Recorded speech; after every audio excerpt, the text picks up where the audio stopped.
more time? That's not... Okay, that's a little better, but it's not looking better. What the heck is going on here? Why am I so unstable?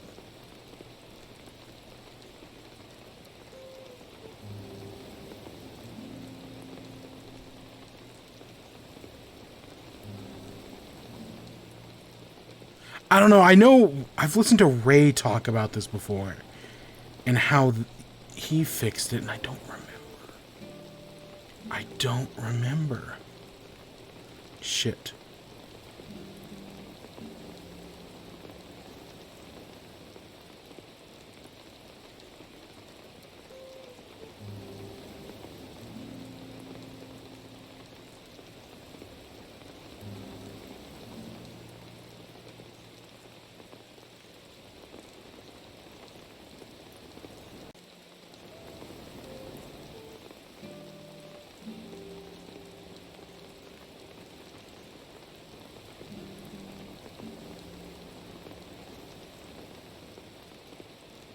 Alright, we seem to be back in stability here.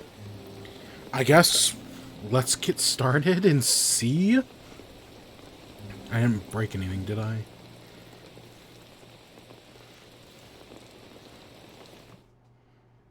Oh shit, I did break something. Oh no, there we are.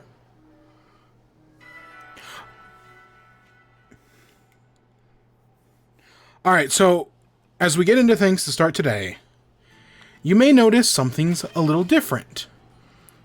And also, I've added Harley to the team because we're fighting ice types today. And I was like, yeah, that just kind of makes sense. So, okay.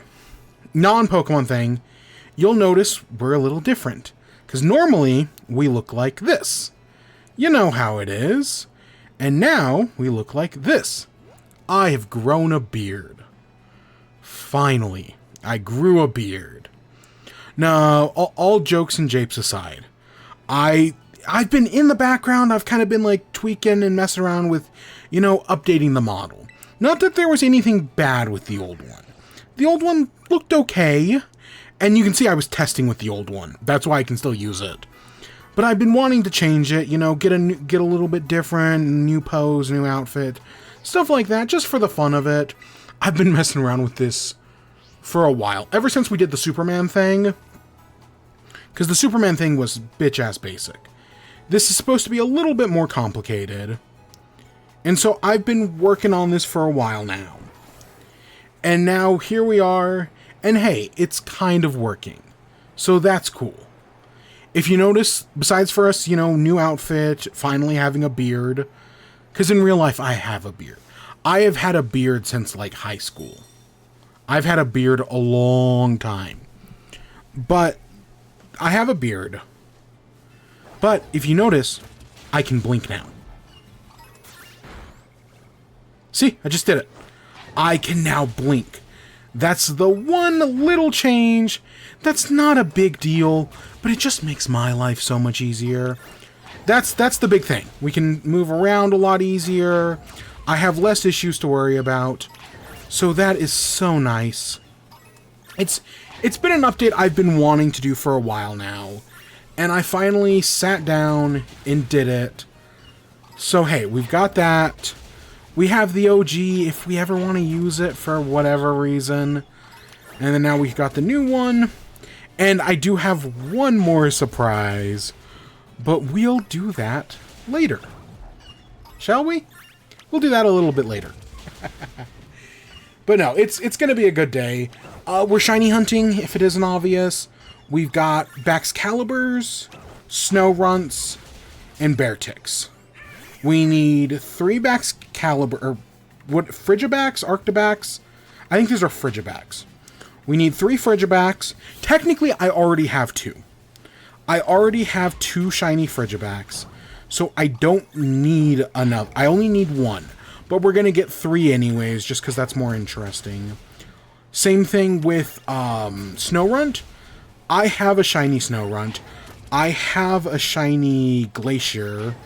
I don't have a shiny Frostlass. So in theory, we just need to find 1, but we're going to get 3 anyways. And finally, I don't have any of the Bear Tick line, so we're going to have to get all 3 of those. And that's it. That's what we're doing today. I want today to be a short show. If today is longer than an hour, I will be fucking amazed. I will have fucked up somewheres on something. But we'll see. Other than that, we got one news story, and then we got a bunch of shit in WIBE. You know, I got 3 food things, I got a videos game thing, I got a movie thing, game changer, and then we'll end off with the Marble League, like always. We only got 1 event this week, so it should be short, but that's where we're going to end off. So with that, I guess let's get into things. So, when it comes to the news, we are currently in the period between E3/Summer Games Fest and Gamescom Opening Night Live. Usually, this period of time is a dry spell. I've been in this business long enough. You know, I've been reporting Nintendo news here for over 6 years. And so, I guess, it's closer to like 8, honestly. And so we've been doing this long enough that, you know, the period between E3 and Gamescom is always just a little dry. It's always just a little boring. But this year, we've actually had a lot of stuff. Maybe it's because of Nintendo Switch 2. Maybe it's because Xbox laid off a bunch of people. Not that many stories from we had one Sony story. We haven't really had that much. It's mostly been Nintendo. But to be fair, we're primarily a Nintendo show. I mean, we're playing a Nintendo game. I primarily talk about Nintendo things. But we got one story, which is Gamescom. I guess we'll do we've got an update from Jeff Keighley, and then we've got maybe some predictions, question mark? Just a few things we might as well bring up, because, you know, we're going to talk about it anyways. And that's it. That's our one news story. I know other shit happened this week. Nothing I really care about. So we're not going to bother with any of that. I mean, oh wow, more people got laid off. Oh shit, thanks gaming industry. Yeah, thank you for that. Oh, and then soda. I'm going to open this. We'll talk about this one later. But I'm going to open it now because I want a drink.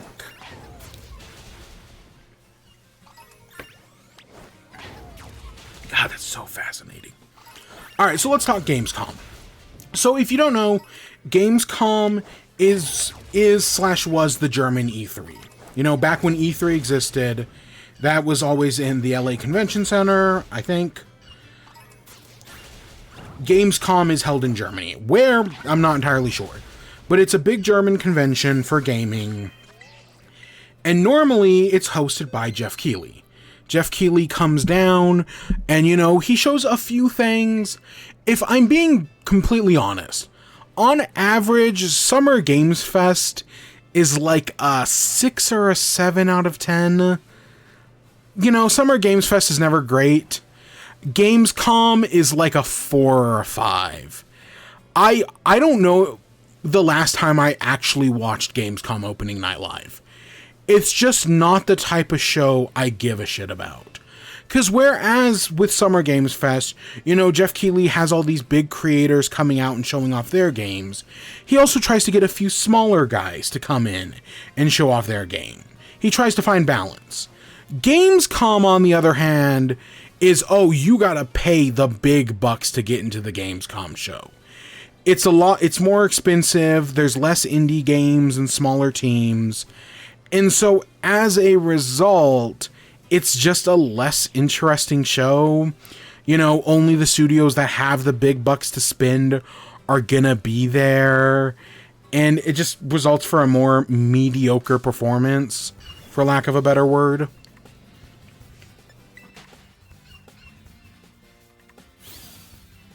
So Jeff Keighley so Gamescom is the 19th. I think it's Tuesday, if I remember correctly. I'm pulling up the tweet now. Come on, Twitter, load. So, yeah, Jeff Keighley confirmed for opening Gamescom. Oh, I didn't actually see that. So, what do we know? What do we know that's coming from Gamescom? So, he confirmed Call of Duty. You know, there's a new Black Ops coming right around the corner. It kind of makes sense that this was going to be here. Because again, Activision Blizzard is now owned by Microsoft. Microsoft pays the big bucks to be here. So Call of Duty Black Ops 7 being here makes sense. Still do not give a shit. I know they're going back to the Black Ops 2 storyline, trying to appeal to more people. Don't care. Resident Evil Requiem. I feel... Do people still have a bitter taste in their mouth after Summer Games Fest? Because, like, Jeff teased that during Summer Games Fest, and then just... It was like, oh, he was teasing it, and it was like, no, it'll happen later. And then he ended off the show with it anyways, and it kind of felt like a fake out that was completely unnecessary. And definitely a little disappointing.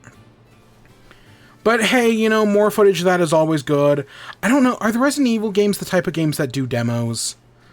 I'm not entirely sure, but if they are, I know that game's not until like January or February of next year, but I could see them doing something, or at least it'll be playable at Gamescom. Ghost of Yotei, this comes out in October, you know, starring Erika Ishii, who is awesome, as always. So I'm interested in Ghost of Yotei. I definitely am not going to be playing it at launch, but I'll hopefully get, kind of like the original Ghost of Tsushima, I got around to it eventually. Hopefully I will get around to this eventually, because they're good games. Admittedly, there was like a Ghost of Yotei State of Play that I just completely missed. I remember they announced it like happening later this summer, and then one day it just happened and we just completely missed it. It says Ninja Gaiden is there. Ninja Gaiden 4, sequel to I think of them as Xbox 360 games. Not really a series I care about. You know, the original NES games were known for their bullshit difficulty. The modern ones, I think, try to replicate that. I know there was like a pixel art Ninja Gaiden that came out recently that was inspired by the NES ones. I think was that Blood and Rage? I think maybe there were good things in there. It just doesn't appeal to me. If I'm being completely honest, it's just not my style. I might have checked out the Xbox 360 game. I honest to glob can't remember. But I wouldn't be surprised if I did. It's just not my style. I'm not a spectacle fighter kind of guy. And I think those games are spectacle fighters. That sounds right. The Outer Worlds 2, this is one I'm actually interested in. I'm totally down for a new trailer for the Outer Worlds 2. I liked the first game. Wasn't the best thing ever, but it was a solid 8 out of 10. I enjoyed it for what it was. The sequel kind of seems to be upping things. You know, they're potentially fixing some of the problems with the original. I know people are down on Obsidian right now after Avowed presumably underperformed, but I still think they can make decent games. I'm interested. Color me excited. But again, I have no intentions of watching this live. I'll see the trailer the next day. Silent Hill F, no idea. The last Silent Hill I remember was not received well, and I'm not talking Silent Hill 2. I know the remake was pretty well liked. But Silent Hill has a bit of a rocky history, to say the least. And I know some people are excited for this one. I'm just not a Silent Hill fan. One day I will play Silent Hill 2. One day that will happen. That day ain't today or anytime soon. And I will literally only play it because I've heard it's one of the greatest games of all time. That's it. If it wasn't for that status, I would never touch the thing.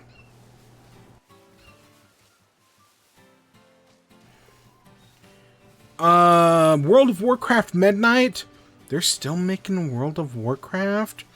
If you pay attention, a lot of these games are Xbox games. Call of Duty, Outer Worlds, World of Warcraft, now an Xbox game.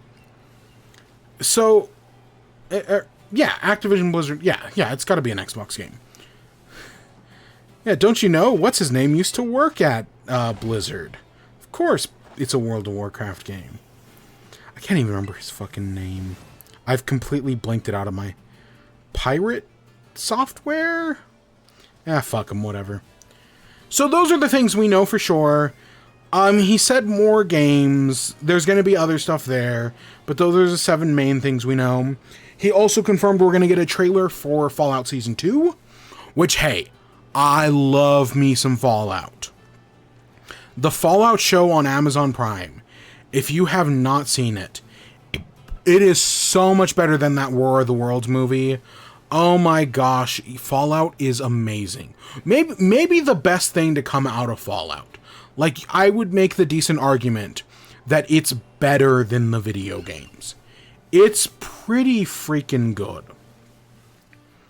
So that's getting a new trailer for that. We got a poster this week that shows off our 4 characters, 3-ish characters, and a dog going to New Vegas. Super excited. Give us that New Vegas remake. They're not going to... We're getting Fallout 3, and we could see Fallout 3 here. I'm not ruling that off the table, that, hey, we get the new trailer for the new season of Fallout, and after the trailer, they're like, hey, guess what? Fallout 3 is getting a remaster, and it will also release in December to coincide with the show. Because I think the show releases in December. That sounds right. I think that is a total possibility, because you want that brand synergy.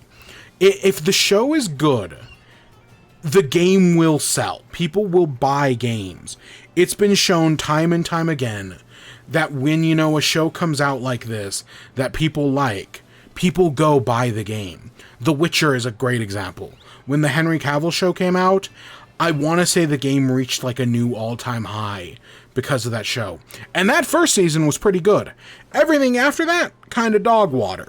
But that first season was solid.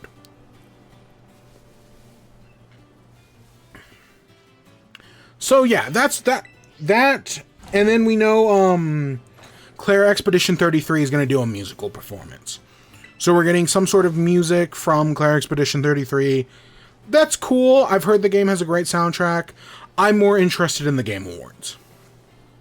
That's what I wait for, because the Game Awards Orchestra knocks it out of the park every year. They have not disappointed yet, in my opinion. But hey, they're doing it, you know. Cool. That's good for the people who like that. And so those are the things we know for sure. What about some speculation? Like I said, Fallout 3. Totally possible. I wouldn't bet on it or anything. Like, I'm not a polymarket gambler, that's for sure. But, hey, it could be there.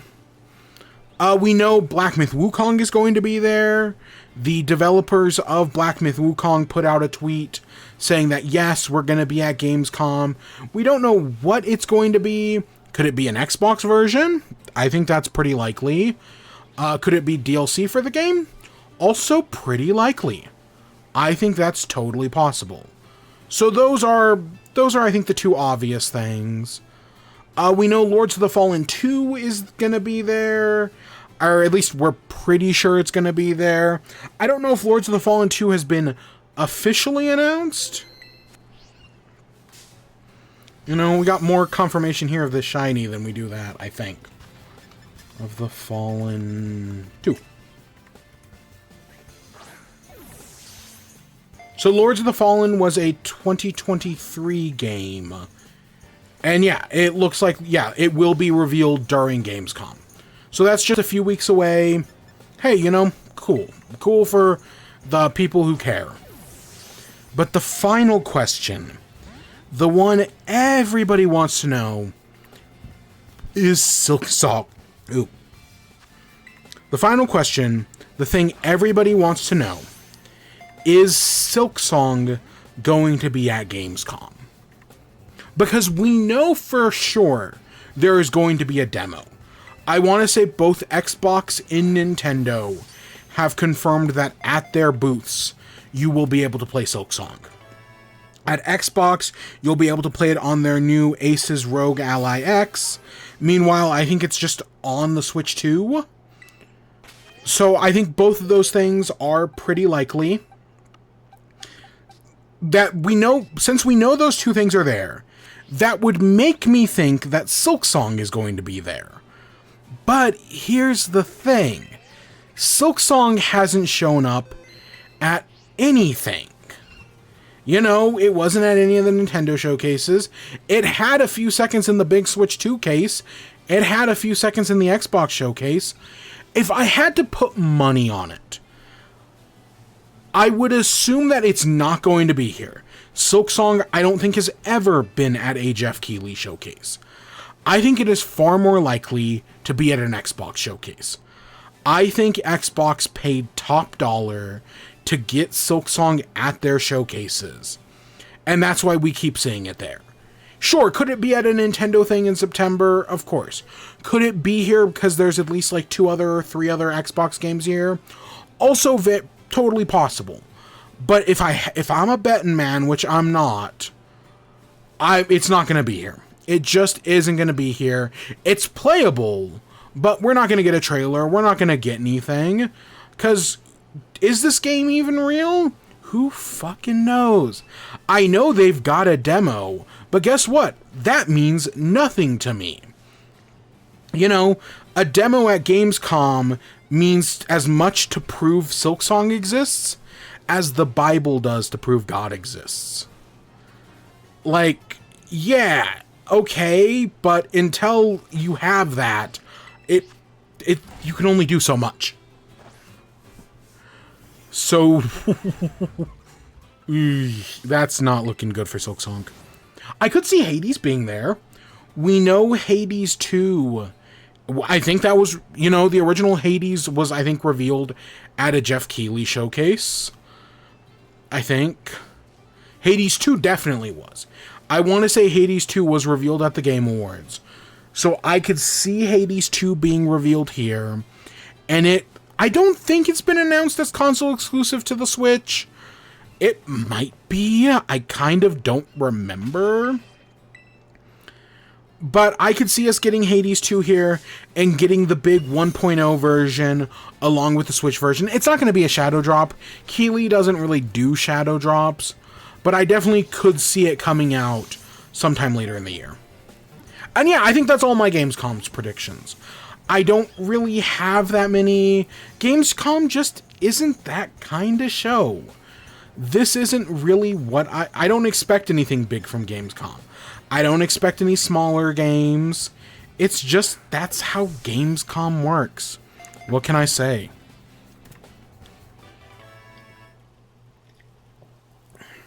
And that's it. That's our only news story. That's our only thing of note. Because, yeah, we're in the week before Gamescom. Nothing's happening in the industry.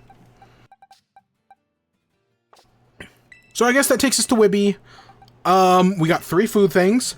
All drink related, but we do have 3 of them. We've got a video game. I played DragxDrive because that officially released. I'm more positive on it than some other critics. Kind of funny. Not that I think they're wrong, by the way. I totally get where Mike's coming from, but that's bad. That's so low. We got that. I saw The Naked Gun. I talked last week that I was going to go take my parents to see it. I did take my parents to go see it. So I finally did see that. Didn't see Freaky Friday or anything else. Fuck weapons. I don't care. Look at that. Back to back to back. And then we got Game Changer. We had the Season 7 finale of Game Changer. I want to talk about that. An ARG has been going on all day. And I'll be honest, I'm only on the periphery of the ARG. Maybe we'll pull up Twitter and look into it. Or probably the subreddit, if I'm being honest. But there's an ARG going on. And, right, we'll end off with the Marble League.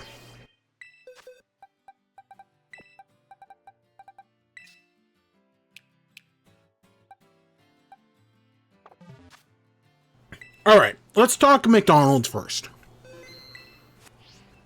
So McDonald's, you know, their big thing has been meals. You know, McDonald's as a business is not very liked.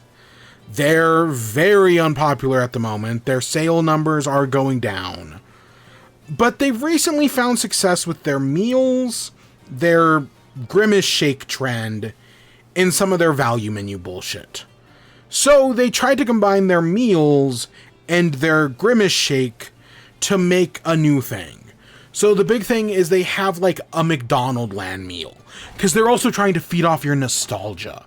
You know, hey, you as a kid, do you remember Ronald McDonald, Grimace, Birdie, Mayor McCheese, the little chicken nugget patch guys, other characters who I don't remember? You remember McDonald Land? Well, hey, we're doing McDonald Land meals. Can I be honest? I didn't get a McDonald Land meal. They come with like a little tin. Because I got one of those Minecraft meals, and I have a stupid little Hamburglar zombie sitting on my desk. I got one of those stupid McDonald's meals, and it's just junk. It's just junk sitting on my desk for capitalism that I really don't give a shit about, but I don't just want to like throw away into a landfill. So right now it's just kind of sitting on my desk. And that's kind of how I felt about these tins. Is it's like these little tins with like paper booklets and stickers and whatnot, a postcard. Like, it's supposed to be cute, but it's just capitalism bullshit. And I'm like, I can't be bothered. I just straight up could not be bothered. But they did have a new shake. They had the McDonald Land Volcano Shake, or it's supposed to be like the lava from a volcano. That's the joke. It's like this blue volcano with pink lava. So the shake is blue with pink whipped cream. Now, McDonald's leading up to the release didn't say what flavor it was. But blue, I think blue raspberry. Guess what? Surprise, surprise. It's blue raspberry. Now, I should say, I know blue raspberry isn't like real, but I like blue raspberry. I do. I specifically like it with, is it Airheads? God, when was the last time I had a fucking Airhead? The one I specifically think of, though, is Ices. You know, like the ice, like when you go to like a 7-Eleven or a Circle K, and they've got like the icy machines. I used to get a blue raspberry one of those, and those were good. I really liked those. So that was, you know, that was my thought when it came to blue raspberry. And I was like, oh, you know what? This might be good. I could see blue raspberry working. That could be fun. Having had it now, I don't really care for it. I do not really care for this shake. I think blue raspberry works well as like an icy. But as a shake, it's just a little sour and a little tart that you just don't want with milk. Like with ice, that works well. That gives you a little kick. But with an ice cream, just the cream just doesn't mend well with it. It's not like it curdled. Like there's been like a Sonic drink I've had where I swear to God it looked like it was like curdling. No, it didn't do that. But it was... I did not care for this.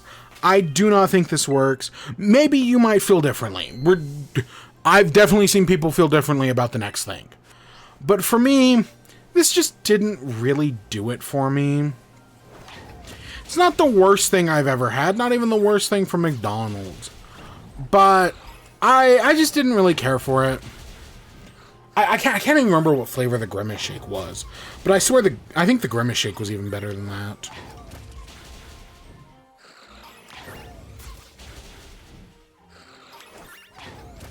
So yeah, the McDonald's just didn't do it for me. They had nothing else new. I'm fucking waiting for that Big Arches burger.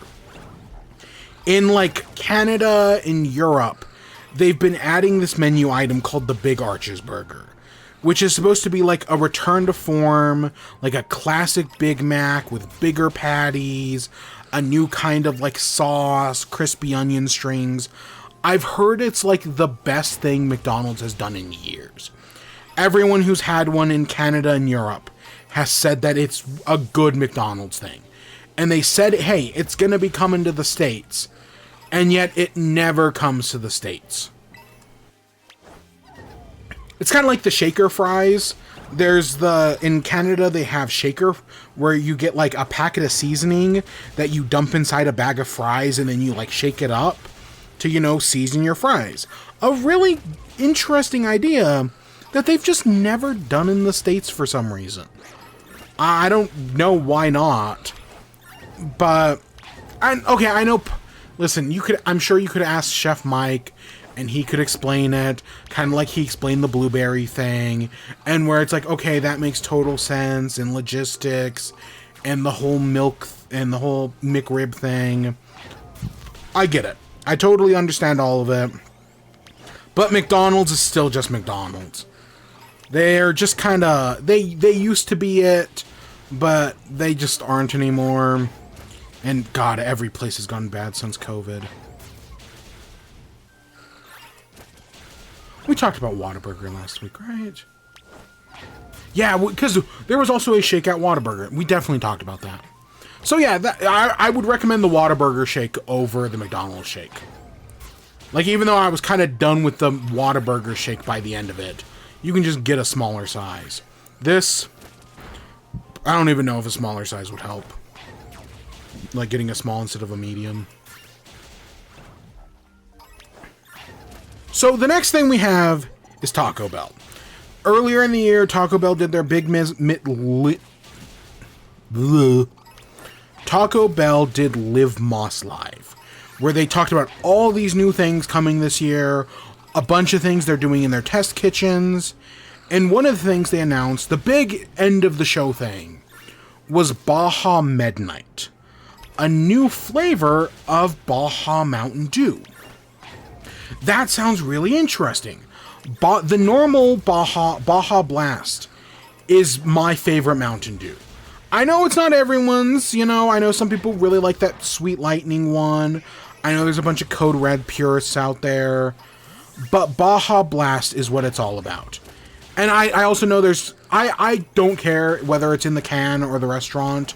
I think the restaurant's probably a little bit better, but I'll take it either way. I know some people refuse to do it in the cans. I'm happy with the cans. But so they're doing a new flavor of Baja Blast for the first time in years. At least to Taco Bell. There have been so many other flavors of Baja. Baja Punch, Baja Tiki, Baja Express, Baja Mango. They have, over the years, they have done a bunch of other Baja flavors. The best one being Punch, by the way. If you ever see Baja Punch, like if they ever bring it back, step on that shit. That might actually be my favorite thing they've ever done. I might like that more than normal Baja Blast, but in the past like 10 years, they've only ever released it twice. And I think one year they brought back like the pineapple one, and they didn't bring back the Punch one, which tells me it sold worse, but it's good. I think it's really good. So, Baja Midnight. It is passion fruit flavored. I don't know if I've ever actually had a passion fruit. Like, legitimately, the first thing I think of when I think of passion fruit is the annoying orange. And I want to say passion fruit was played by, like, iJustine.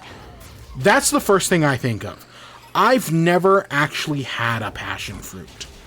But I know they've done a passion fruit like Mountain Dew flavor before. At least I'm pretty sure they have. I don't remember having it. I probably did. I don't remember it. So I went into Taco Bell. I wanted to get both. I wanted to get both just the Baja Midnight in the freeze. Taco Bell completely fucked up my order. Like they forgot tacos. They forgot all sorts of shit. And instead of giving me a freeze and a Baja Midnight, they gave me 2 Baja Midnights. So I did not get to try the freeze, and I'm probably not going to go back to try it. Spoiler alert. But, so I was disappointed in that. So I did not get to try that. I did, however, try Baja Midnight. And if I'm going to be completely honest, I did not like it. I did not like Baja Midnight. Can I be... just being honest, it tasted like cough syrup. That's like, have you ever had that like grape, that purple cough syrup, especially as like a kid? That's what it reminded me of. There was a moment where I was like worried, like, oh shit, did he spike my drink with cough syrup? Am I fucked here? Do I have to call poison control? Because it just kind of tasted like cough syrup. Maybe it was off. It was literally, I got it the day it came back. And that was a whole thing. But I was worried there for a second, because I did not like it. I wanted to. It wasn't like, not every sip was bad, but it just had a horrible aftertaste. I was so fucking done with it by the time I got through it. Super disappointed. I wanted to like this. I think the idea, again, I've never had a real passion fruit, but I think it's an interesting idea. I like them doing something new. And again, I might try this again. The Sweet Lightning, the peach one, that I don't really care for, that has grown on me. Like, in like 3 times I've had it, every time I get it, I think it tastes a little better. Because there are some people who say that's the best one. And so I get it every time. Maybe this will grow on me if I do decide to get it again. But at the moment, I'd rather just have a normal Baja Blast. It's just, no, it just didn't do it for me. I tried. I genuinely did try. But it's just not it. It's just not it. So that sucks. That honestly sucks to say, but it is the truth. 2 back-to-back strikes. These 2 things just did not do it for me. The other thing, Taco Bell brought back their street chalupas, which, on the opposite side, the street chalupas is, I think, one of the best modern Taco Bell items. You can get steak or chicken. I'm a steak guy. And they're the chalupas. They're smaller. I think they've got like a cheese crust or whatever. It's like a cheesy chalupa. I think they're great. I have genuinely enjoyed the cheesy street chalupa every time I've had it. And yeah, this was no exception. Well, of course, I had to go back and get one because they fucking forgot part of my order. But either way, it was nice having a cheesy street chalupa again. Or just a street chalupa, whatever they call it. It's good. It's good. It's still good. I think it's one of the better Taco Bell items they've done in recent years. Genuinely impressive. I do like it.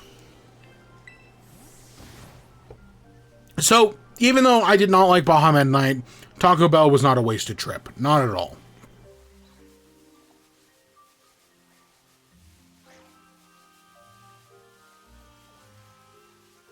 And then the last thing we have, the thing I'm currently drinking, is an A&W ice cream sundae soda. So A&W released their new thing. It is, so A&W, the root beer company. They're the, if you don't know, they're the one who does no caffeine. Like, that's their whole gimmick, is they're a no caffeine root beer company. Not my favorite root beer, by the way. I'm a mug guy personally. I like a good mug, or maybe like a local, like there are some local places that like brew their own root beer. That's always good, getting some, you know, nice sarsaparilla or whatever. I say as if I could find a fucking sarsaparilla. I'm a mug guy, but I was like, okay, ice cream sundae root beer from A&W. Fuck it, let's try it. How do I even describe this? So the normal taste, I would probably compare to like a vanilla root beer. I think the root beer notes are a little bit underplayed. It leans more into the vanilla, but I think that's what they're going for, is like a vanilla root beer. But the aftertaste of this drink reminds me of a Yoo-hoo. Have you ever had a Yoo-hoo and wondered, hey, what would this taste like carbonated? That's what this tastes like. This A&W ice cream sundae root beer soda thing tastes like a carbonated Yoo-hoo. Now, I know for some people that's an instant turnoff. The idea of a carbonated Yoo-hoo sounds terrible. I know some people just hate Yoo-hoo in general, and I get it. For a brief moment there, it was the drink of Kanye West. But that's bullshit aside. I like Yoo-hoo. It's not, Yoo-hoo is one of those things I get at most once a year. And sometimes I go years without getting them. But I do like a good Yoo-hoo. I don't know, there's just something about it being like chocolate water. Because I also do like a good chocolate milk. It's something that shouldn't work, but I think it does work in a very weird way. I kind of like Yoo-hoo.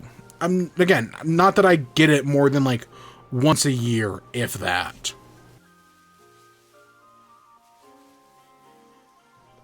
So yeah, this kind of, you take a swig, it hits you with that sort of vanilla-ish flavor, and then you get that carbonated Yoo-hoo in the back. And I kind of really like this.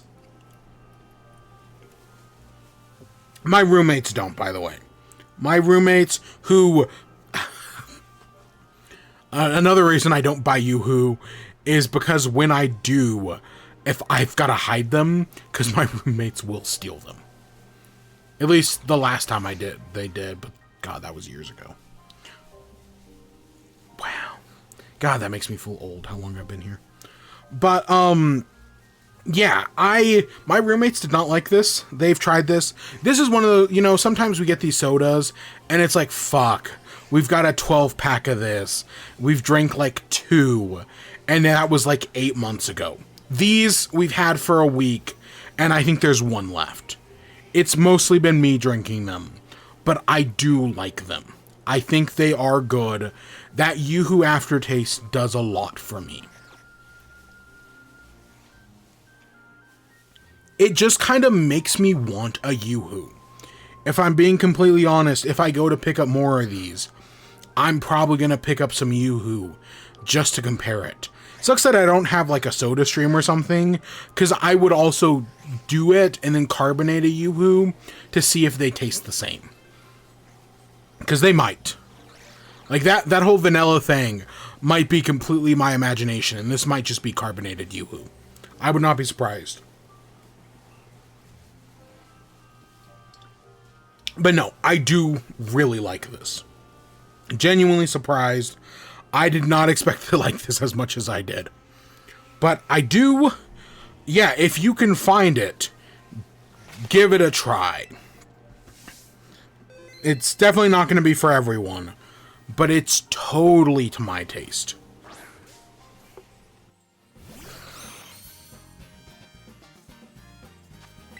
So that's that. Here's SnowRunt number 2, I think. Next up, we have DragxDrive. This is the newest game by Nintendo. And critically, yeah, this game's getting kind of panned. Like, this is not Nintendo's worst game. This isn't Chibi Robo Ziplash. This isn't Paper Mario Sticker Star. This isn't Mario Tennis Aces? I'm trying to think back to the cursed year. This is an Animal Crossing Amiibo Festival. Because here's the thing. This is the worst game Nintendo has released in a while, and yet it's still like a 6 out of 10. Just to kind of show you how quality Nintendo is. Even at their worst, they're still putting out like a 6 out of 10. I know in high school terms, that's a D. And in video game gamer terms, that's basically a 0. That's unplayable. But no, I think a 6 out of 10 is a solid enough score. That means there's some good in this game. I would probably, and I'm talking about like the OpenCritic score. I think on OpenCritic it's sitting at like a 63. And yeah, I'd probably put it around there as well. Having sat down and played a little DragxDrive, the one big thing for me was the controls.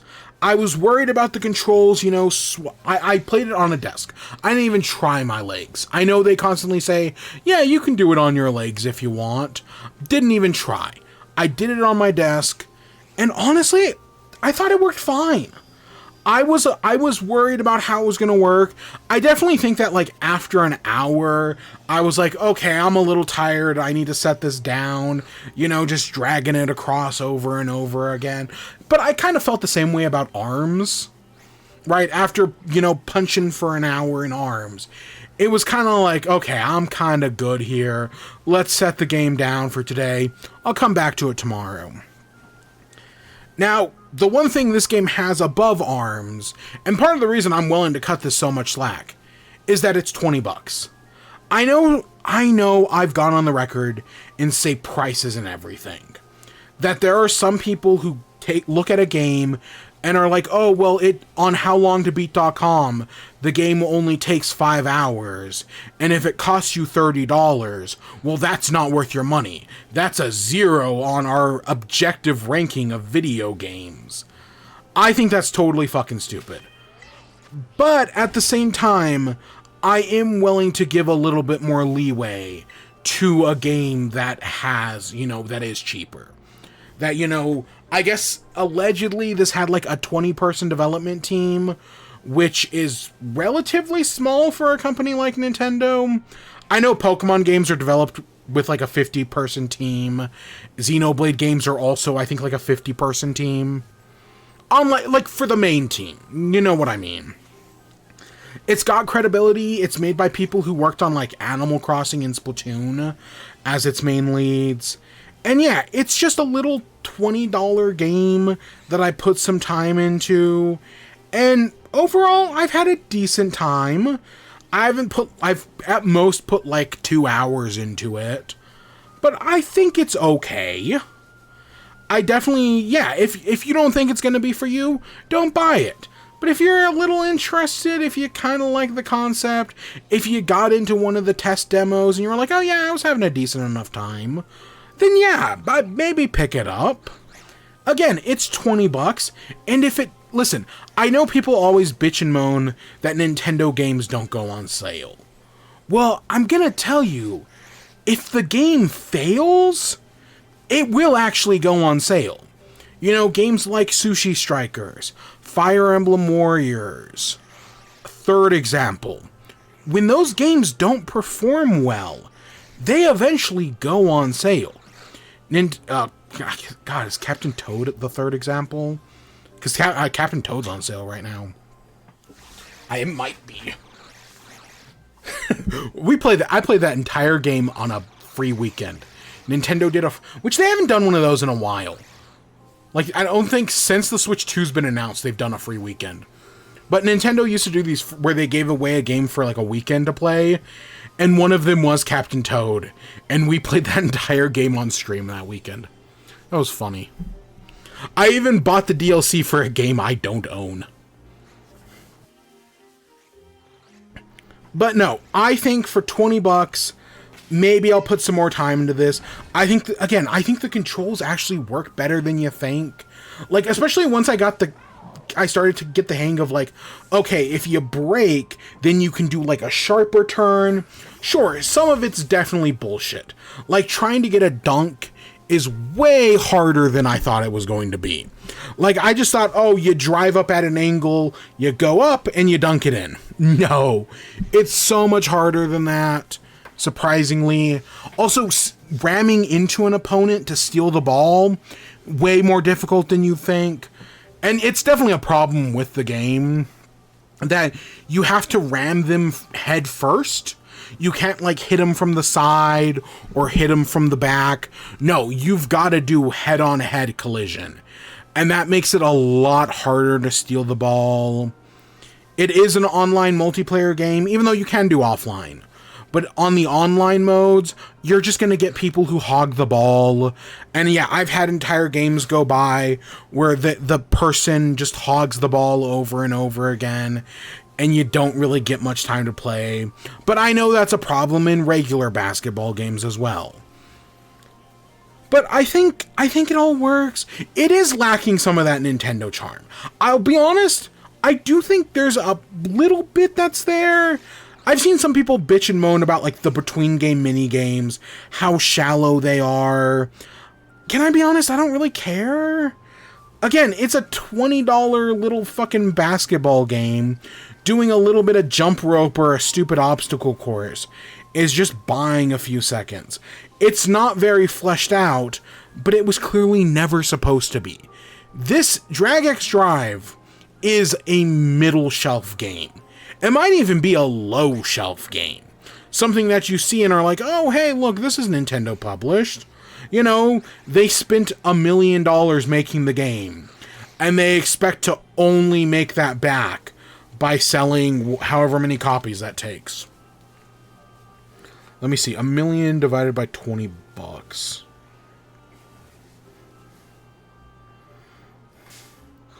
Yeah, you know, you spend $1 million on the game, you expect to sell 50,000 copies, if that. And $1 million is probably overestimating. This is a perfect middle shelf game, in my opinion. It's doing exactly what it needs to. Nothing less, nothing more. I'd still probably put it at like a 6 out of 10. But for a 6 out of 10, I've had a little fun with it. Am I ever going to get 100 in jump rope? Fuck that. My record is like at most 2. The like 1 or 2 times I did it. No, I'm never going to do that. I struggle with bunny hopping in general. But it has its moments.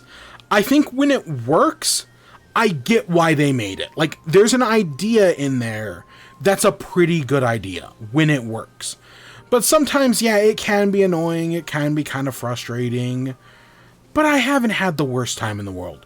I definitely did not have a 1 out of 10 experience. I get how someone could, but I didn't. Is this me, you know, fucking sucking off Nintendo?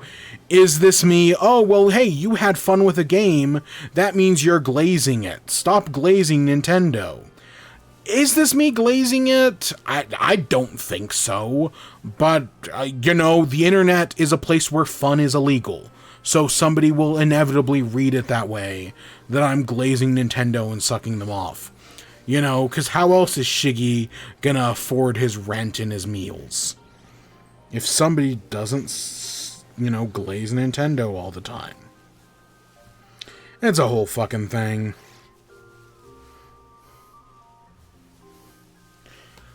But yeah, anything else? Yeah, customization's shallow. Fucking... I wish there were more Nintendo elements. I heard in one of the reviews, there was something about like 100% completion, where you get something from that. I obviously did not get that far. But I guess there's something there. Yeah, it's okay. I know, at least I didn't pay $60 for it. Because for as much as I also did like ARMS, like, I did really enjoy ARMS. I thought the mechanics there were good, and it was an interesting fighting game. It was also $60, and it didn't have a story mode, and that just kind of sucked. Whereas this one was never even going to try, and then, yeah, selling it at $20, it gives me a lot more wiggle room. I've seen some people say that, you know, if Nintendo Switch Welcome Tour and DragxDrive had been included with the system, if they had included both games as like tech demos, they would be received a lot better. And yeah, I do agree with that. I think if they had been free, or if they had been included in Nintendo Switch Online, like, hey, you're already paying for Nintendo Switch Online, here's 2 free games to play. Yeah, I could definitely see them being received better. But I've had an okay time with it. What can I say? Alright, the next thing is the Naked Gun. So, the Naked Gun, I've definitely seen the original. I know I've seen 2.5. I've probably seen 33 1/3. I'll be honest, I don't really remember. It was a long time ago. But I like those movies. They're classic comedies, you know. So, I can't remember. Are they based on a show? If they are, I've never seen the show. I think it's called Police Squad. If Police Squad is an actual show, I've never seen it. But I've seen the movies. And so going into this new one, I'll be honest, I didn't really, like, when they announced a Naked Gun remake, I was just kind of like, whatever. Even with Liam Neeson, I was kind of like, oh, whatever. Then at some point, not the first trailer, but like the second trailer had a joke in it. I don't even remember which one it was, but it was a really funny joke. So seeing it again, so actually, like, that convinced me. I was like, oh, I was going to go see this movie. My parents wanted to go see it. And yeah, I had a good time. I think it's funny. The problem with talking about comedies is there's only so much you could say, hey, that was funny. But it was funny. Not every joke hit, but some jokes did hit, definitely. There's one scene. Spoilers, I guess, for a comedy, not like it really fucking matters. There's a scene with a snowman that I thought was so fucking funny. I laughed so hard when that happened. But there's a lot of other good moments. The basic plot is, Liam Neeson is the son of Leslie Nielsen's character. You have the one guy who's in Mole Man in Fantastic Four, the guy who broke Tonya Harding's legs in I, Tonya. Not Tonya Harding, Nancy Kerrigan's legs. He's in it, and he plays the detective's, his assistant's son, who I can't remember the actor's name. Pamela Anderson is in this, and she's the, seductress. She's a writer. She basically, she's one of those Reddit posters who makes up a story and then posts it on Reddit for clout. She makes up murder mysteries and then claims they're based on true events. The villain played by... It's the villain from Wonder Woman. The original Gal Gadot Wonder Woman. It's the German general from that movie. And he's the villain in this. And he's just Elon Musk. Like, the villain in this movie is just Elon Musk. Which, man... how many movies have had Elon Musk as a villain? I feel like this is like the third or fourth time in the past year I have seen a movie where the main villain was like a tech bro billionaire who makes electric cars. And you know what? I get it. Like, fuck Elon Musk. He deserves to be the villain in every movie. Because, the true villain of D&D is capitalism. And what better thing to represent capitalism than Elon Musk? Like, I get it. But, like, it's kind of like, the whole thing that, like, are we the bad guys? Do you ever think Elon Musk has those moments where he sees that he's the villain in a bunch of movies? And I'm like, am I the bad guy? Or do you think he, like, sympathizes? He's like, oh, yeah, they were too mean to that guy. I think the character's name was Kane. I don't know. Fuck him either way. I don't give a shit that he's turned on Trump. He's still a fucking Nazi. So yeah, fuck Elon Musk. But he's the villain in this. He's fine. But yeah, there's a lot of good jokes in the movie. No, I don't really want to spoil any of them, because I think it's kind of boring. But it's all around a decent movie that I would recommend. I definitely had a good laugh with it.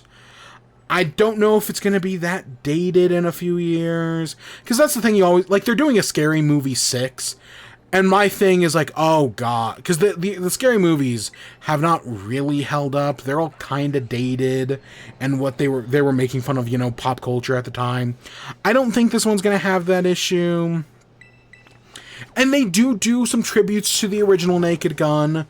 There's a whole thing with an owl that is really funny as well. That, again, I'm not going to get into specifics. But it's overall a very solid movie. I'm definitely glad I did see it. I saw it in an actual pretty full theater for, like, the second week. I was surprised at how, like... Sure, I went on a discount day, but still. Yeah, good movie. Solid, I guess, like 8 out of 10? Yeah, that sounds right. Alright, let's talk about Game Changer. So we got the season finale for Game Changer, Outvoted. The whole premise of this episode is that it's Brennan Lee Mulligan Abria Eingard, Vic Michaelis, Allie Beardsley, and Demi... Oh, God. Even if I looked at it, I wouldn't be able to pronounce it. Adjuane? Oh, I'm going to get that wrong. But it's the 5 of them, and they're all campaigning to be the president of Dropout. You have another live studio audience. Ranbo is back, that one Minecraft YouTuber who people like, I guess. I don't know, I'd never heard of the guy until the last time. Until he was in the stand-up special one. Ranbo? I can't remember. But you have a live studio audience who's watching the debate. Sam asks them questions. They do some they get some lobbyists. Like you have Big Tobacco, the Hot People Party, Mr. Moneybags. And, you know, they're running political campaigns. They make a lot of jokes out of it. You know, Brennan sets up early on that he can't win because him losing is infinitely funnier than him winning. Vic, Abria, and Allie team up to do certain things. That's all really funny. Demi immediately starts with Obama, but then goes into other places. He starts paying people off. Allie Beardsley says they hate cats.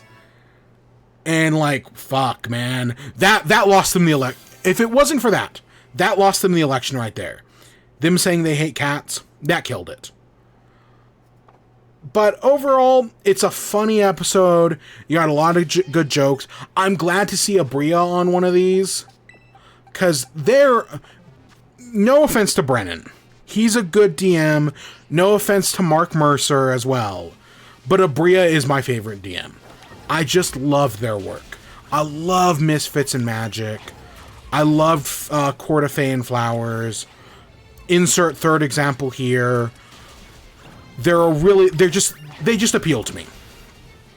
So seeing them finally be in Game Changer was great. I thoroughly enjoyed that. And yeah, it all eventually comes to a head. They have to do their final elections. And I don't want to give away who wins, but overall it ends on a good note. And I think the person who should have won. Let's put it like that. Like, there was kind of the writing on the wall where I was like, okay, that makes sense. And yeah, it was a good episode. It was a great season of Game Changer. Not every episode was perfect. But I think when your, like, lowest episode is, like, a 7, and everything else is just fantastic, no, I think they walked away with something great. I really think it was a fantastic season. They went back and updated the episode Fool's Gold. Jordan won. Surprise, surprise. Jordan won. But, yeah. Great season overall. Really solid way to end off the season. Except it might not be. As it turns out... So when the previous season ended, there was a lot of speculation about an ARG. That they were going to be doing an augmented reality game where people solve puzzles, and that reveals... Is that? We got both shinies before I had even reached 60. Normally you have to clear out 60 for the shiny odds to go up. We got both of them before I'd even hit 60. That was 40. It was technically 42, but you know what I mean. What the fuck? I mean, that's great for us, but that means I gotta wrap this up quicker.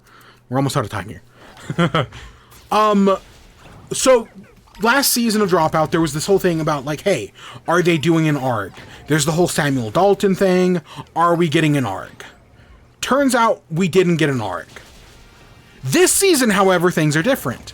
This season, we did get an ARG.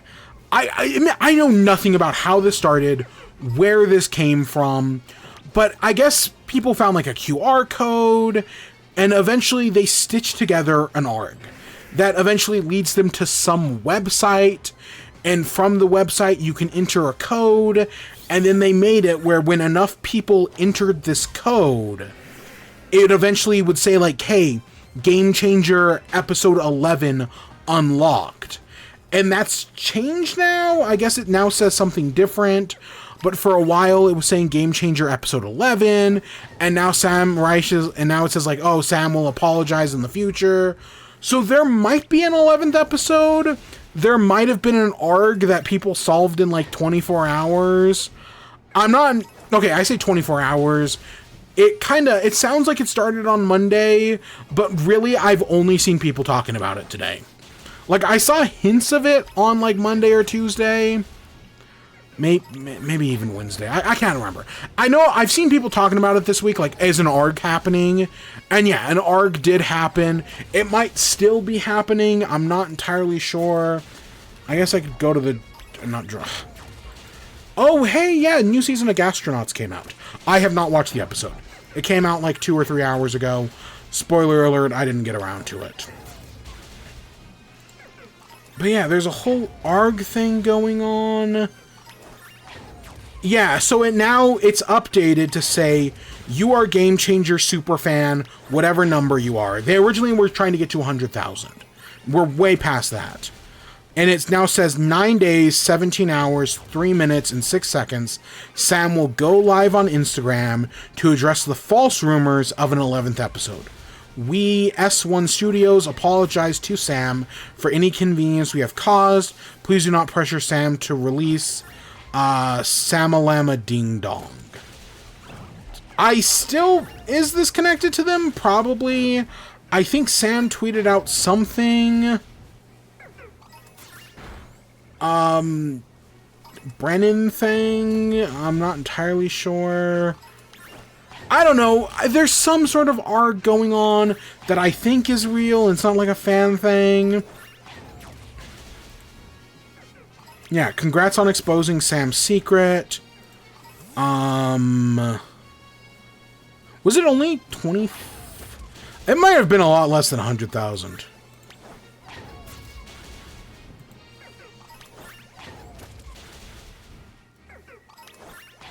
Okay, it looks like there's an ARG mega thread. Okay, no, it did need 100 things. Mini games hidden. Okay, yeah, like a whole Game Changer ARG thing happened. I'm a little confused, but it started with a QR code that then figured out things. There was a maze, VIP credentials, and yeah, that kind of... So there might... I don't know. I always think of the secret fourth good Sherlock episode that's supposed to solve all of our problems.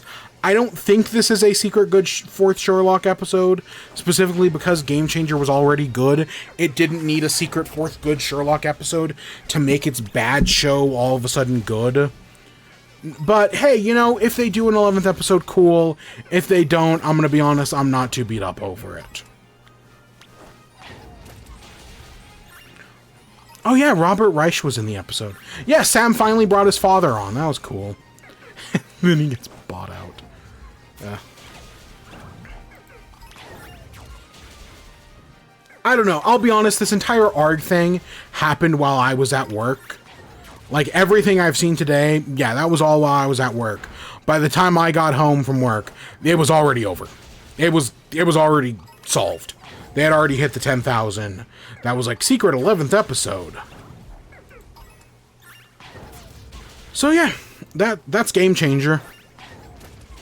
Good show, good season. Favorite episode? Fuck. It's probably still 1 year later. 1 year later was just such a strong start to the season. Weakest episode was probably Fool's Gold. Fool's Gold had its moments, but I think it's overall kind of weak. Olympics was fine. One and Done was okay. Like, they're still like 8s. Honestly, I know I said 7's the weakest. I think it might be 8. I'd probably say Fool's Gold and One and Done are around 8. Yeah, I think that's it. Yeah, probably 1 year later. I don't know, D20 on a Bus was a very funny bit. I'm trying to think of any other Game Changer episodes. Like, there's probably one I'm forgetting that's like, oh yeah, that episode was also fantastic. Yeah, 1 year later was great. Olympics was good. Earnestness was okay. Actually, that's probably my weakest. Crowd control was fantastic.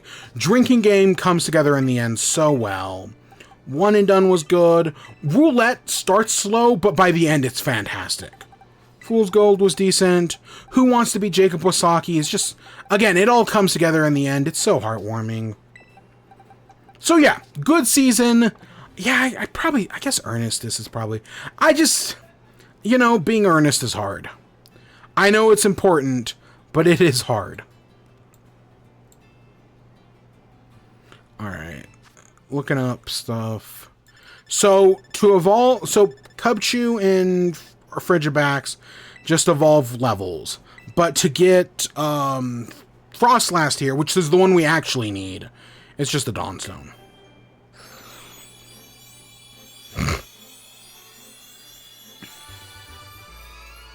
And look at that. I like Frostlast. I've never used one, because fucking... it's... Gen 4 had a great idea of adding a bunch of evolutions to already existing Pokemon, and then you just couldn't get them. Like, 90% of them were locked behind the post-game until Platinum. X and Y had the same problem as well.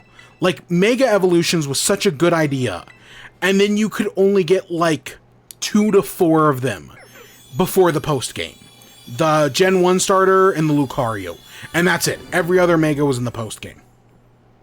That's the shiny? What the fuck does the non-shiny look like? Because I cannot... They look basically the same. I think the shiny's like a little darker, maybe. They look the same. Honest to God, if we were doing Beartic, I would not be able to tell the difference. Like Cubchoo, at least the head's purple. With Beartic, no, I cannot tell that at all. And then for our little Frigibax here, we need to evolve it to Arctibax. We don't need Baxcalibur. I already got one of those. We just need an Arctibax. And I also have a Frigibax as well. I have like, what, 5 of these things now? All in the different stages of evolution.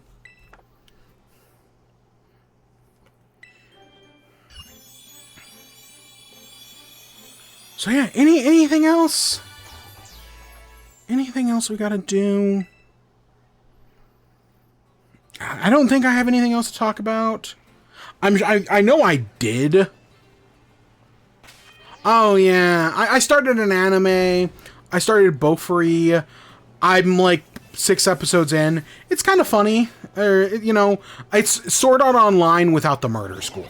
I get the appeal. But we'll probably talk more about it next week if I remember. But yeah, there we go. There's our Pokemons. We got some good shinies. Really quick. Like, I knew it was going to be a short episode. But, yeah, look at that. That was great. Okay, now we got to do marbles. Hit that.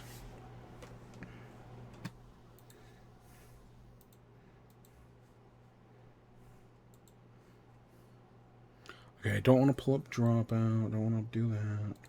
Oh, yeah, we got the Cornies.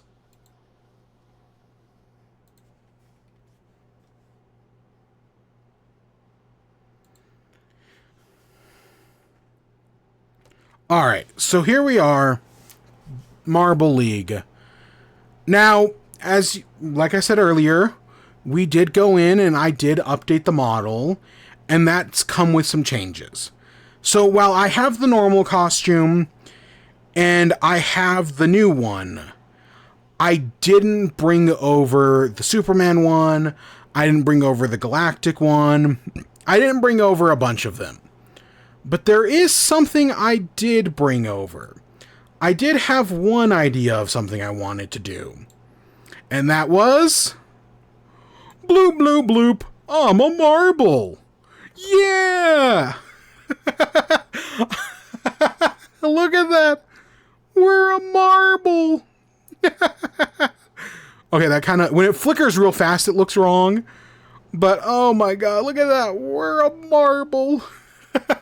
I know I'd been joking about this for weeks now, that instead of doing the jersey, I should have just turned myself into a marble. But hey, look at me! Look at me, Morty! I turned myself into a marble! Oh my gosh! That's so funny. I love it. I love it. I'm a marble now. And now we can root of our team as a marble.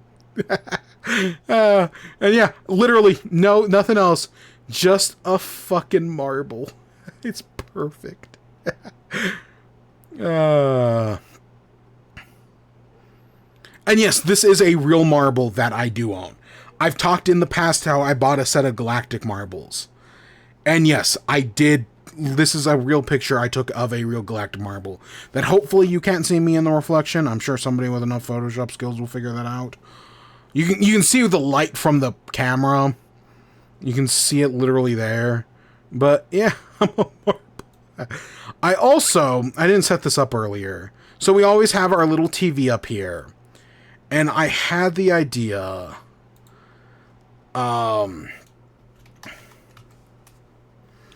where did I save that?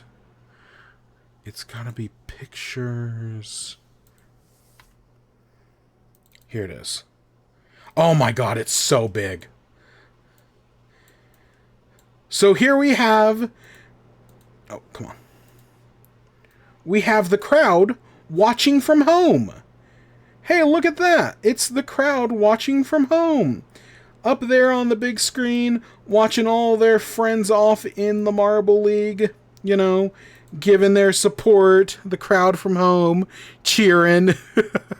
I know this is a picture I've wanted to take for a while, and I literally just took this picture like 10 minutes before we started. I was just like, okay, I gotta do this. I literally borrowed a fucking, what's it called? To do this. Because I also... Well, I have the galactic marbles. I have a friend who likes the green ducks, and I bought them a set of green ducks. So I borrowed one of their green ducks. And so that way I could have a green duck on display. Because we talk about it all the time.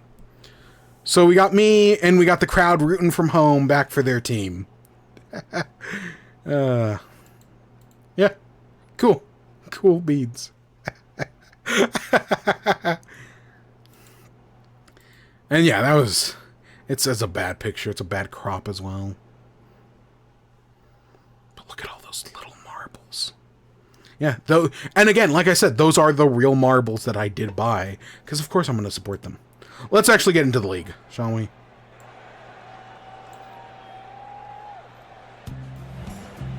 You would be forgiven for thinking that as an Iowan, I am super, super pumped for the corn maze. Hey, I'm not that stereotypical, although I will say, I was just at the fair. I don't know what to expect.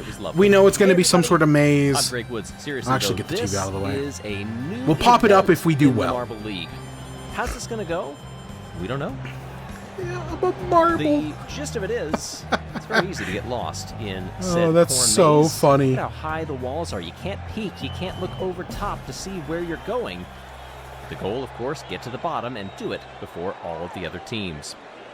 Blackjacks are trending upward after the last event, but overall still at the top of the standings. Did we do well in the last one? I know we did well in one of the recent ones. Also, that finally started bumping us up a little bit. Sliders lead the Crazy Cat Where? who jumped up 6 oh wait, are we in the showdown spots. first? Two teams to Never jump mind, up we're in the 6. showdown. Chocolatiers was the other.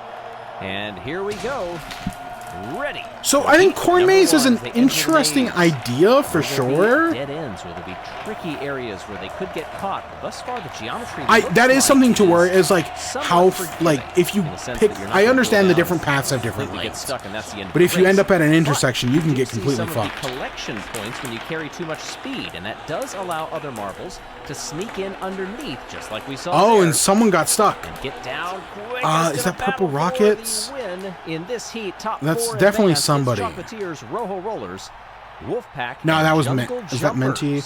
We did have a DNF. Okay. I couldn't tell if it was white or did not finish. the green, because I know Purple Rockets are like a similar color, but they're a white instead of a green. Who's the top 2 teams? And they're of course a purple. And the Cats. You know what I mean? All right, ready in. No, see, there's the number. I guess the Purple Rockets are more of a Just blue than Michelle. like a green. Down we come. And Team Primary takes the lead and try to gap themselves, but they're taking a very long they way to do it, almost and got they stuck carry there. too much speed into that horn. Part of the maze where you go sliding up top. And that's the lose out. hazers back there, Hazers right? are the Look only how ones far to they've opt for that fallen. bottom line, and I'm not sure it helped them all that much. May still be in the mix, however. Going around the outside and the run across the line. It's Team Plasma getting it over Shining Swarm. Thunderbolts and Indigo Stars also will advance. Hazer's still Team not Plasma, doing the well. third-place It team, is saw not the their opening night, that's when for the top sure. two in the standings were eliminated in Heat 1. I'm just They looking are over going to see a marble sitting on a navigate their way through chair. it. The novelty of this will totally Shining wear Swarm, off, Thunderbolts, and but Indigo for the moment, Stars I think also it's feeling so pretty good about funny. that. Thunderbolts all the way down in 11th in the standings. May not look like a traditional corn maze. It's definitely a maze. And I mean that M-A-Z-E. Okay, I not think we're rooting M-A-I-Z-E. for the Team Plasma still. I digress. Down Just we because go. we might as well root for somebody. And this is the So consolation round. I believe in Yeah, you, I Team call it the Plasma, consolation round. even though I think you're back in like Hold off. 6th. Running away on that far side. That's the biggest lead that we have seen for any marble thus far in Yeah, this that's a event. huge lead. Ooh, Hazer's hard collision as they come together just beyond that O'Rangers logo. Gliding Glaciers down across the finish line. They will win the heat. Coming up next, is it Solar Flares? Yes, they beat out the Hazers. Team Primary and Minty Maniacs rounding out the top 5, at least in this heat. Okay, that was the lower heat. I'm So they'll finish 9th, 3 captains. clearly The not only paying as well 3 of attention as I in the should. consolation round. Also, I forgot to Finish do my top of the splits. charts. But it'll be 8 marbles who now line up to compete for the Showdown medals.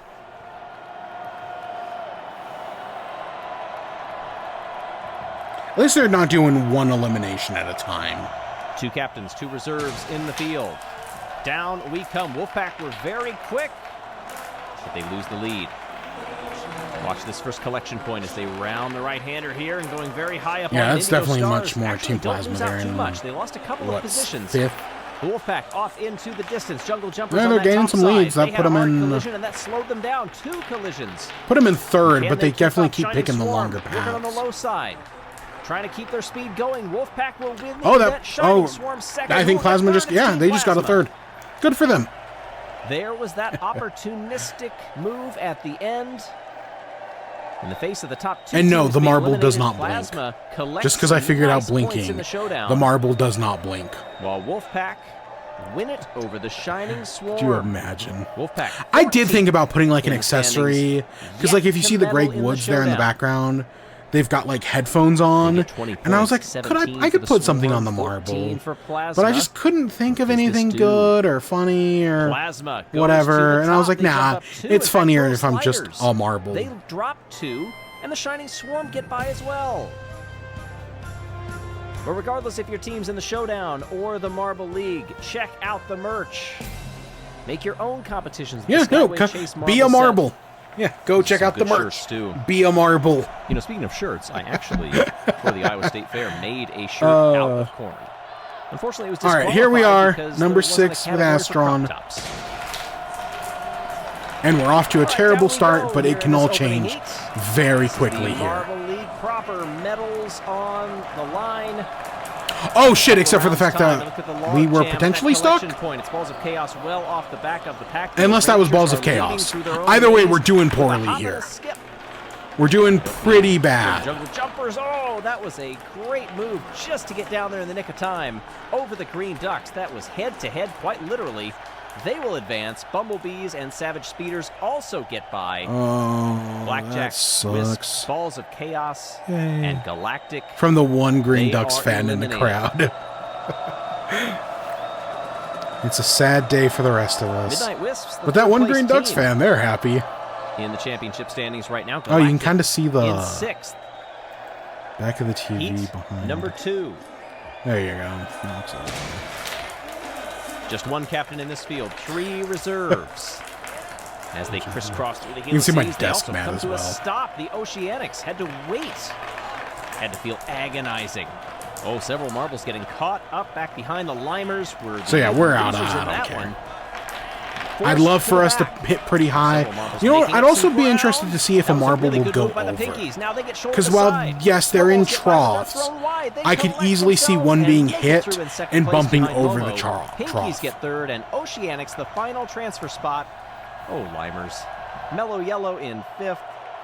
Just missing out in front of It's Cobalts also not going well for the Raspberry Racers. So the championship leaders eliminated. Oceanics, they make it. Cobalts, the fourth place team, also and of course, go no further. Momo. We're seeing the pace quicken up, and we're also seeing the strategy begin to play out. Not just as these marbles have raced it, but as they've seen the showdown take place. They know where the crucial points are on this course that can make or break your run. Here in the consolation round, we are off again, and quickly. They are getting the elbows out. It's single file throughout so much of this course, but the multiple pathways you can take allow for some ingenuity, creativity, and frankly, I'm not sure anybody is going to be catching the Midnight Wisp. Whoa! No, I think we're what, fourth? Just hopped over the Wisps. And now we're in fifth. If I saw that correctly, We just took fourth. that marble almost Yeah, went I'll take airborne. fourth. Midnight Could have been Wisps better, get and the win crowd's consolation round over not looking Mellow too Yellow happy. and Raspberry Racers. Cobalts are Hey, at least we're not them. on the course. At least we're not the Cobalts. Balls of Chaos finish in 15th. 12th again. Limers recovered That's for like 13th. our They didn't finish fourth last time of getting everybody 12th. this time.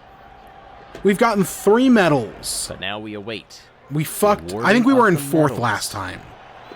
I think in block pushing we got like 4th. But, oof. These are the teams that made it all the way through. With a chance as we begin to enter the final few rounds of this entire Marble League to stake their claim an inch closer to a championship. Past that horn, that's where we really see how this field gets shaken up. And right now, Pinkies are down there running away with it. Savage Speeders are closing Yeah, up. Savage Speeders also not doing well this season. I've seen a lot of people predict this is the end of the Speeders dynasty, and I'm definitely not going to go that far yet. And I think that's the Green Ducks' first medal. They haven't had anything this entire thing, so there's a medal for them, which they desperately needed. Same thing potentially with the Pinkies. That might be their first medal. I'm not entirely sure. I think the Savage Speeders have gotten at least one. The winning time by over a second. Much love to the Marble League from Ian and Michelle, says the Jumbo board. They say, go Hazers. Pinkies up for a gold medal. The corn maze was fine. I get the idea of it. I'm glad they didn't do single elimination, where we had to run the maze 16 times.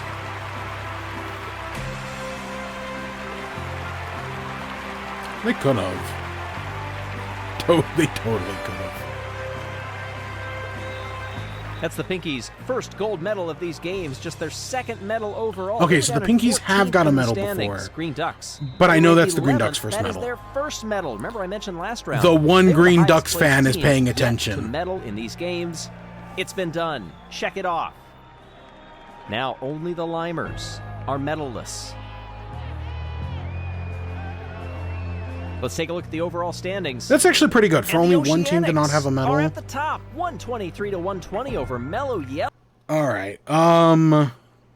We're still in 7th. Okay, we're still in the top half of the board. That's not bad.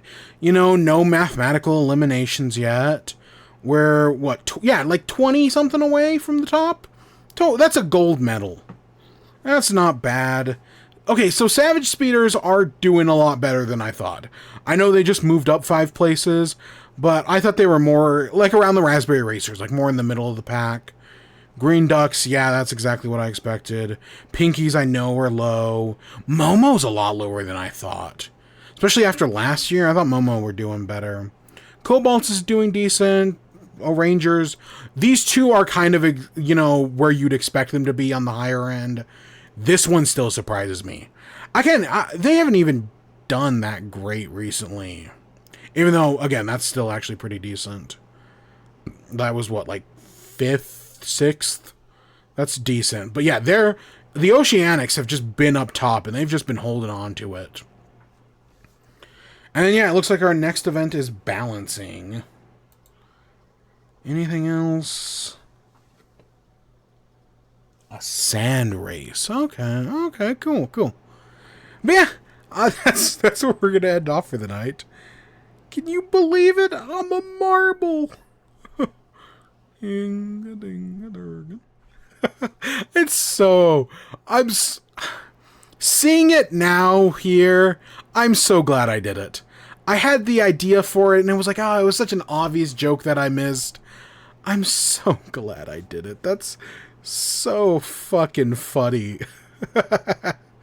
But no, we've got our normal form. Ah, that's great. Just I become a marble streamer. That's it. That's all I do. I am a marble and I play marble games. You know, no more turtle VTuber, no more fucking creepy dolls, no more third example here, just marble. Just marble streamer. It looks so funny when I laugh. Just like it because I don't think I'm upside down. Like, because I know I twisted the marble to get the second picture, but I don't think I twisted it upside down. I'm pretty sure I'm just continuing on that line. Like, you can see where I'm twisted just a degree, but it kind of looks like I'm upside down. At least that's what I tried to do anyways. But yeah, that's where we're going to end off for the night. We'll be back next week with... who knows? Definitely Gamescom. We definitely got Gamescom to talk about. I think Kirby is still like 2 or 3 weeks out. So that's still a ways away. And yeah, anything else? We're definitely... next week, we're starting Galaxy 2. That is my plan at the moment. We're doing Galaxy 2. I literally am going to pull the Wii out of storage. We're going to stream on the OG Wii, so it's going to look like garbage. But I'm excited to do Galaxy. It's been a long time since I played that game. Galaxy 2, I mean. Sucks that it didn't get a Switch remaster, but that's what we're doing. So yeah, I look forward to that. I hope it's as good as I remember it. But until then, I hope you all enjoyed. Stay tuned for more. Until next time, peace.